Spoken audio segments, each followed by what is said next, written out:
let's get to some questions. Right. Okay. How has the tour been? Okay, obviously it's finished now at this point. It's been really good fun. Really enjoyed it. I think you never really know quite what to expect on these dates. There was no promotion for this at all. It was we've done let's just go and do some gigs because we haven't gigged for a while. And I think we've been kind of bowled over this time of how much love there is for the band still.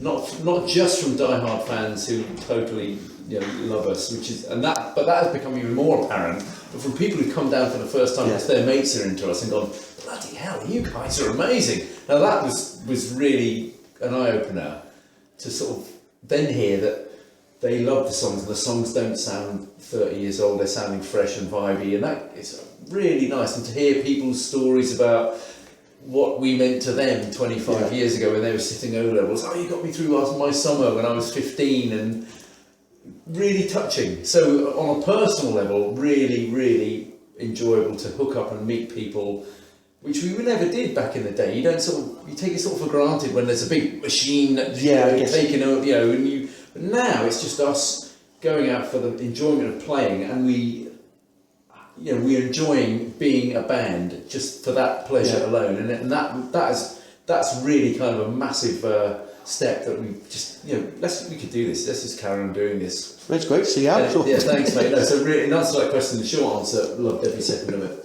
Cool. Yeah. Obviously, sort of asked that. What's it like being on tour these days, and how do you kill your time before a show? Still the same old crap, really. It's a lot of hanging about for an hour and a half's worth of excitement, and most of the day is travelling you just wait for things to do. Yeah. It's not like you can go, right, I've got 4 hours, we'll go off and do some sightseeing, in Leeds or whatever. It's not, but we just hang out. It's usually driving, chilling. Get to the gig, do sound check, and then actually I've kind of enjoyed more watching support bands on this trip. It's all been local bands. Yeah. There was tonight actually was a bit of an exception. I had a lot of family coming down, but the other nights I've just sort of gone, I'm going to watch the support bands, because we sort of just hung around. Usually in the past you'd go to the gig, do sound check, and then piss off back to the hotel for a few hours just to chill out. Yeah. We did that on one of the nights, and I felt a bit, I just want to switch off and go to sleep. I'm going to go back to the gig because I just want to kind of vibe an atmosphere. And so chat with support bands, meet them, and they're like, wow, thanks for the gig and all that stuff. No, great, it's cool, and getting the vibe. So I like to sort of hang around at the gig now and just get the vibe of the night and see how it's going. And there'll be some really good bands on with us, Yeah. I wanted to ask you about your drum setup. Yeah. Could you explain what part the laptop plays in all of it? The laptop does all the technology and the sequencing stuff. So whereas in the past we had Akai samplers with all the sounds in, and we're not just a rock band playing live guitars and drums. There's some sequence stuff, a lot of acid house sounds, the stuff that just does a regular pulsy beat throughout the whole song. The laptop does all of that, so that's all on a program. Each song is highlighted as an individual file. And so say Bring It On Down is a great big acid house. Yeah. Obviously, I heard the soundtrack. There's a lot of bits going on. So all the sequence stuff, all of those acid house keyboard sounds are on laptop. So that just fires up. I have to set that running. That's next to me. So anything that's got any kind of regular pulsing beat in it that goes to like Bliss, Move Mountains, what are the other ones on it? Bring It On Down, Song 13. Anything that sort of just has a regular melodic sequence sound, the laptop does all that, and then we play over the top of it. So I have a click track feed into an in-ear monitor, and I play along to that. Yeah, so I've got it there. I set the song going. Okay. Yeah. It's the brains of the operation. Right. We're just foot soldiers at that point. Because obviously it looks a lot smaller than the first time I saw you, because you used to have sort of big cabinet of all the stuff. Well, we've actually trimmed it right down now as technology's improved. Yeah. And in fact, after this tour, because we had a nightmare on one of the gigs where the laptop that I use on the Jones laptop just basically said, right, enough, surrender, and it just fried its brain.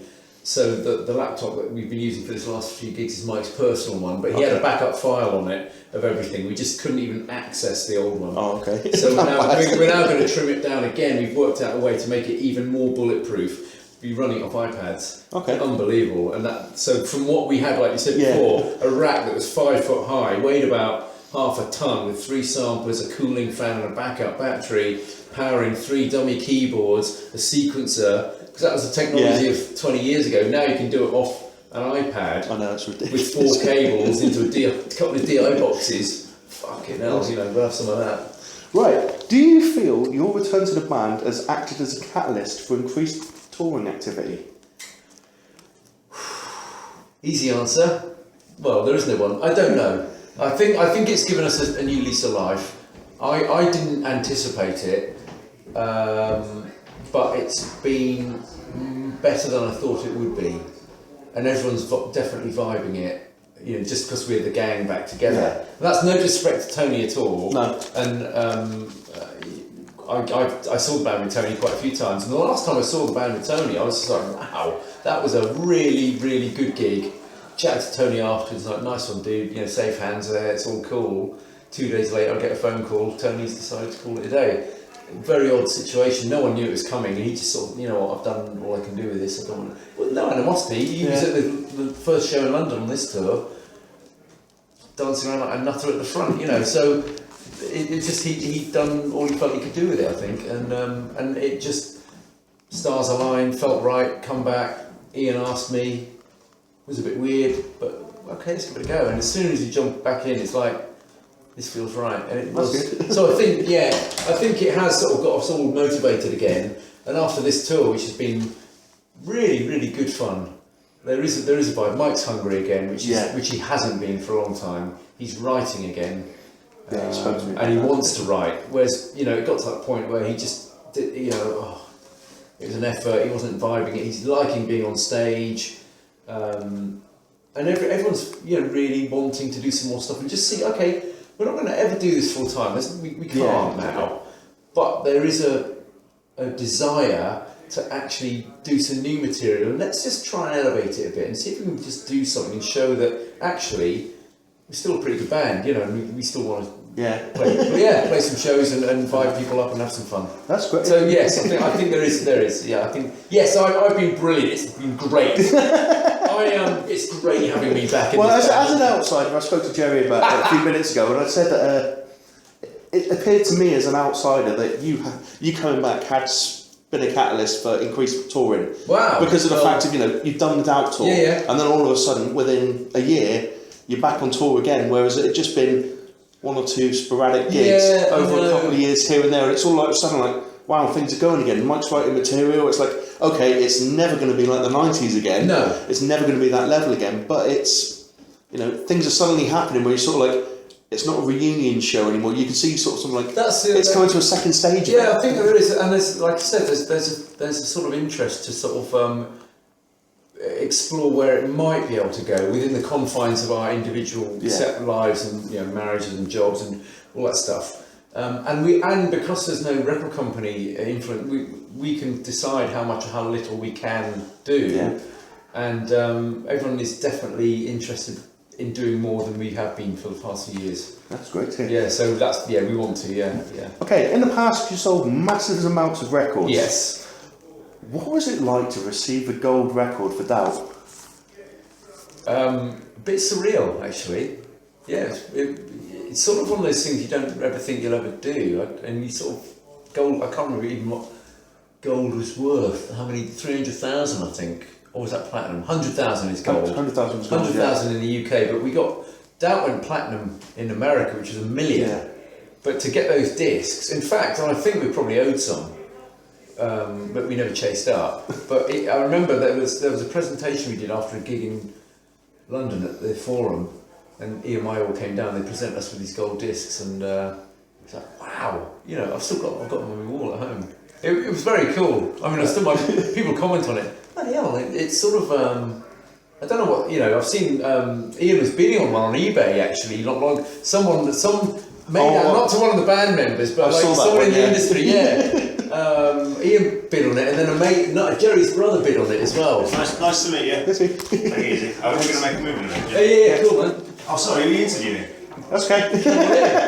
But yeah, Jerry's brother was bidding on it. I think it actually went for 250 quid. It went for, last I saw it was $336. Well, there you go. So it was in dollars, Nigel gave up your Arsenal, but that was to like just one of the industry bods in America. But still all the personal. It's really cool to have those, and it's one of those things. Did you get it on a vinyl? Yeah, so it's a big vinyl and then a cassette as well. A vinyl with a cassette, funny. Because I've seen the presentation ones personally.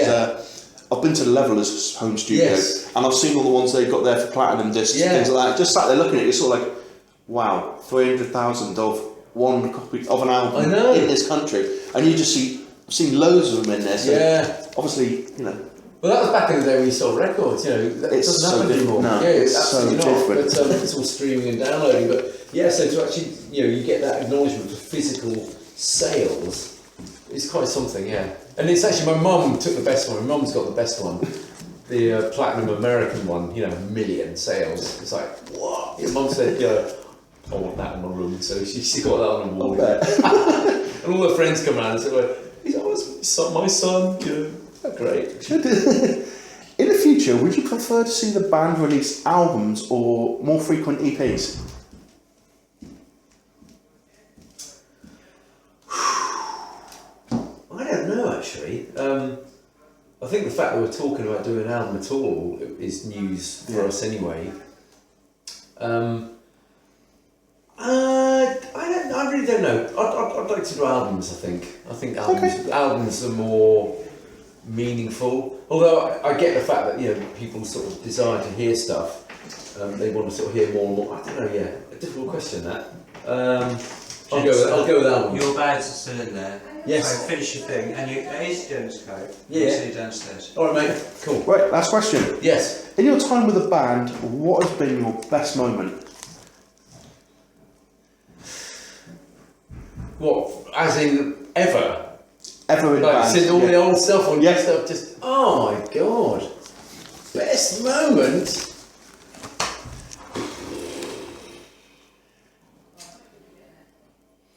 I think actually, you can get a bit carried away with all the excesses of the sort of super fast success we got, and then when it did go mad in America. But I actually think that initial burst of activity that we sort of caught a wave of something special in the early days that we really were sort of unaware of, and it just snowballed, and we had no control over it at all. And everywhere we went, there was a vibe about the band.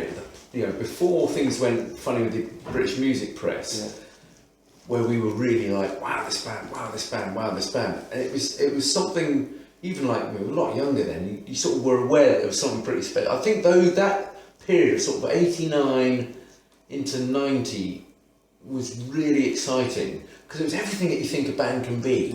No politics involved with it. We were just doing what we were doing, and sort of like, wow, it was like something was waking up to, like, catching on to something that was sort of beyond our control. We'd sort of chucked something out there that people related to and caught. It really was exciting to be at the centre of it. So almost sort of slightly unaware of it, but just sort of caught in.